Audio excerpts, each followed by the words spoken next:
انتهت مباراة ريال مدريد وبايرن ميونخ بالتعادل الإيجابي 2-2. بايرن ميونخ بدأ ضاغط جدا، يعني خلع ريال مدريد. بايرن ميونخ خلعنا كلنا أصلا، بايرن ميونخ فاجأنا كلنا طبعا. بداية قوية للبافاري، لكن ريال مدريد ضربه بهدف عكس مجريات اللعب طبعا، بباص تاريخي من أسطورة ريال مدريد أو أفضل لعيبة الوسط في التاريخ من ناحية الباسنج طبعا، هو توني كروس. فينيسيوس جونيور تمرس في إضاعة التقدم زي مباراة مانشستر سيتي.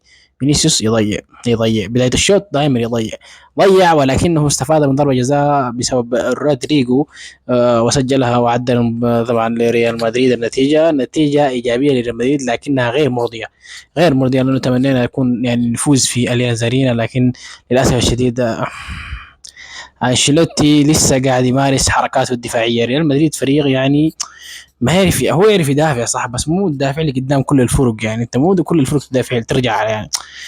فانشيلوتي لازم يشوف حل قصه انه يدافع دائما. لما تقبل اللعب يا حبيبي اكيد حيجي في الجون، اكيد حيجي في الجون، او ترتكب خطا ويجي ضربه جزاء. فما ممكن يا انشيلوتي يعني، حرام عليك يا انشيلوتي، حرام عليك. اتمنى يعني طبعا في سانتياغو الراميو وان شاء الله حنتاهل وهنجلد الباباريين وهنوصل للنهائي باذن الله. فبس هذا كان كلام سريع عن مباراه ريال مدريد وبايرن ميونخ.